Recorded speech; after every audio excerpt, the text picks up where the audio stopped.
O livro chama Moços Feitos, Moços Bonitos, a ornamentação na prática canela de construir corpos. E a gente abre aqui, então, o lançamento do livro da professora Nelma. Ela vai falar com mais detalhes para vocês como é que aconteceu essa produção toda e do que trata o livro. Bom, gente, boa tarde novamente, boa tarde a todas as pessoas aqui. E eu geralmente começo dizendo que eu não escrevi um livro. A professora Nelma escreveu uma dissertação que virou livro. E aí foi financiado pela FAPEMA, no edital da FAPEMA de publicação.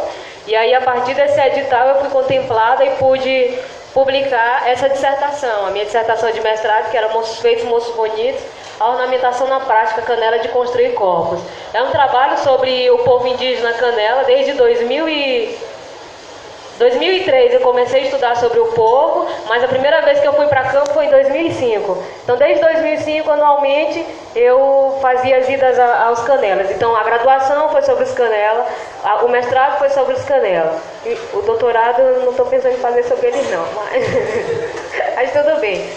E aí, a minha dissertação teve como orientação a professora Elizabeth Coelho, que me orientou durante o mestrado. E é um trabalho que é sobre prática de ornamentar corpos. O que é isso? É sobre pintura, é sobre os demais ornamentos desses corpos. Eu vou passar um pouquinho aqui. Meu marido costuma dizer que é para nunca dizer, para não dar spoiler do livro e dizer quem morre no final, né? Mas essa é a aldeia do povo canela. Esse croquis aqui desse lado aqui foi quando eu fui a primeira vez em 2005. Eu fiz o croquis da aldeia, fazendo o mapeamento das casas. Aquela imagem lá é uma foto aérea, mas de 1993, que foi do croquis. A aldeia já cresceu muito depois disso.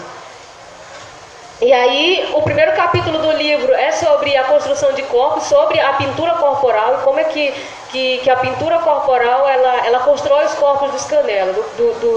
Então, a pintura para poder crescer. Os canelas estavam sempre me falando de uma pintura que está associada à ideia de bem-estar, ajuda na saúde. Eles diziam que é para ficar bonito, mas falavam da saúde. Eu fui entender quando eu fui pesquisando alguns padrões de pintura. Esse aqui, que é o mais utilizado, o Mecacairahol, que é a pintura da Bacaba. Tem esses outros padrões de pintura, estão todos dentro do livro. Eu vou passar aqui algumas imagens que estão no livro também, né? Só para... E aqui outros padrões de pintura.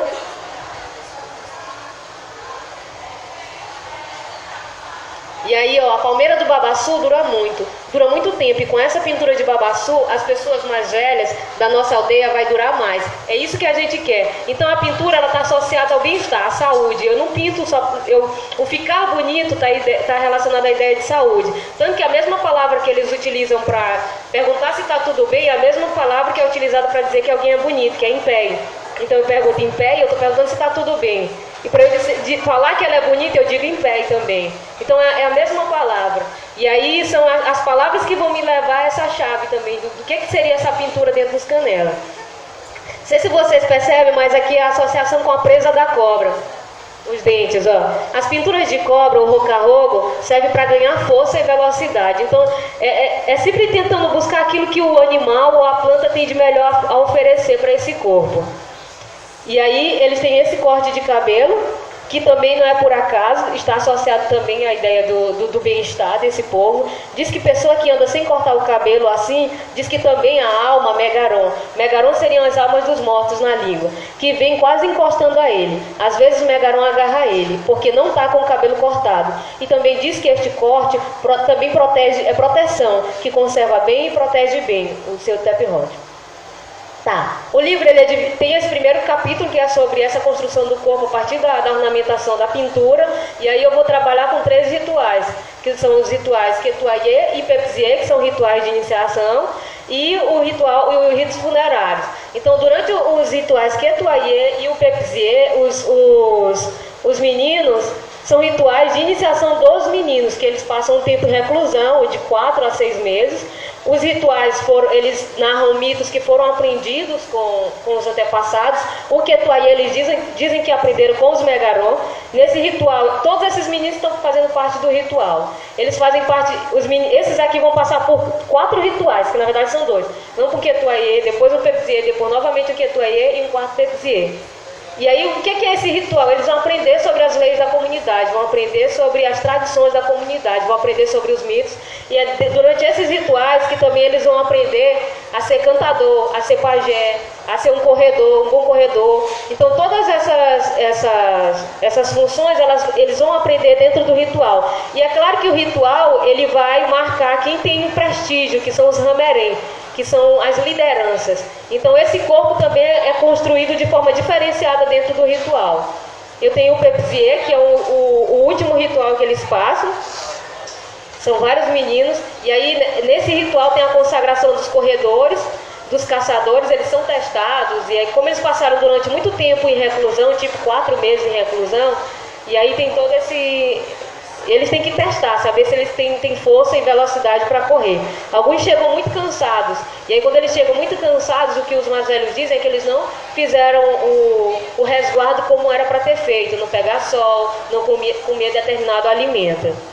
E aqui, consagrando o líder, que é o Megapongatê. Esse aí é o Jackson, ele faleceu no ano passado, no início do ano passado, em um acidente de moto lá na aldeia.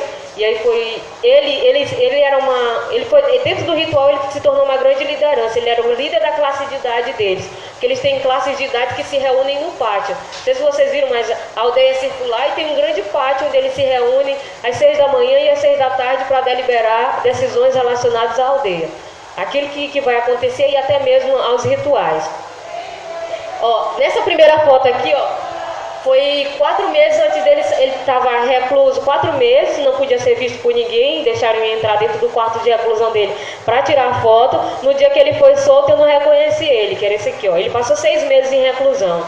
Então, quando ele era bem magrinho quando ele entrou em reclusão, e quando ele sai da reclusão, ele está um homem muito forte, um guerreiro. E aí ele vai correr com tora, vai ter toda uma... E aí nesse ritual, que é o último ritual, tem essa pintura que é de consagração desses corpos, né? Que é a pintura do Pepsiê.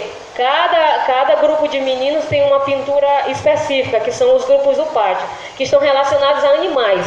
Então tem o Rocá, que é a cobra, o Alchete, que é o Peba, o Quedré, que é o periquito estrela, o Cupim, que é o não índio, que é como eles se referem ao não indígena, o Tchon, que é o urubu, e o Tchefré, que é o morcego.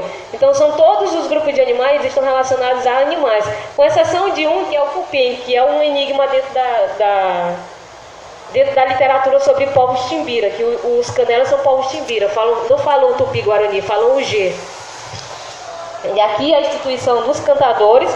Nesse ritual foram apresentados dois jovens se destacaram como cantadores. Então eles são reconhecidos dentro da aldeia. Eles são chamados Hamerém, que tem prestígio social. Um cantador, um pajé, são todas pessoas de prestígio social. Lembrando que esses corpos são construídos dentro do ritual, ela não vai ter um prestígio, vai ser um Hamerém porque ela nasceu numa determinada família. Claro que o nome vai influenciar muito também, né? Mas você vai ter que passar por dentro do ritual para ser um grande Hamerém. E aí o último capítulo do livro, que é sobre os ritos funerários. Nesse capítulo eu vou discutir como a ornamentação corporal é diferenciada. Uma vez que eles foram diferenciados na construção do corpo durante o ritual, no último ritual, que é o funerário, nem todo mundo é emplumado. Então, corpos podem ser pintados e corpos podem ser emplumados. Quem pode ser emplumado? Quem foi um Hamerém. Quem foi preparado para ser um Hamerém, uma grande liderança, um prestígio. Então, tem essa diferenciação.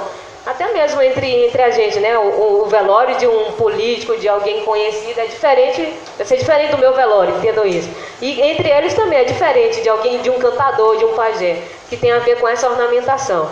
E aí tem esse trocadilho aqui, como morrem os vivos, como vivem os mortos. Porque os canelas, eu vou ler isso bem aqui, que eu acho que é bem legal. Para os canelas, a pessoa em sua integridade, homem ou mulher, existe graças à combinação do princípio corporal e do princípio vital. O princípio corporal rim, conhecido também pelo termo icreca, desaparece com a morte. Já o segundo Cachoi não desaparece, mas transforma-se com a morte em Caron.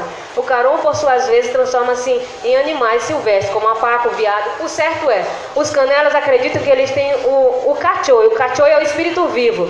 Com a morte, esse espírito vivo vai se transformar num Caron, que é o espírito morto. Mas o Caron, ele pode se transformar em vários animais até o último estágio, que é a madeira. Por isso que eu digo que é como vivem os mortos, porque os mortos eles vão viver várias vezes, que é na pessoa do Caron. Tanto que eles acreditam que existe uma aldeia dos mortos, que é para onde vai os Megaron.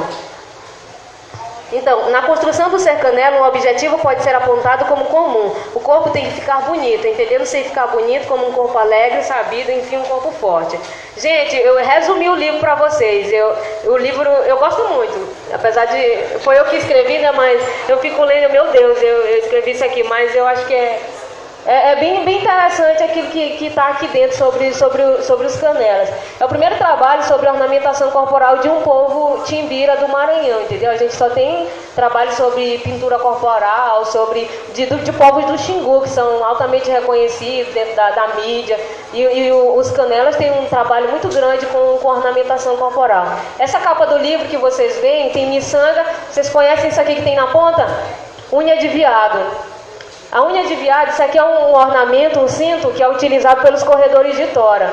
E aí eles utilizam esses cintos para correr com a tora, e ele vai fazendo um barulho, que é o próprio barulho de canto, enquanto eles vão emitindo sons com apito e com outras coisas. Eu acho que é isso, não tem muita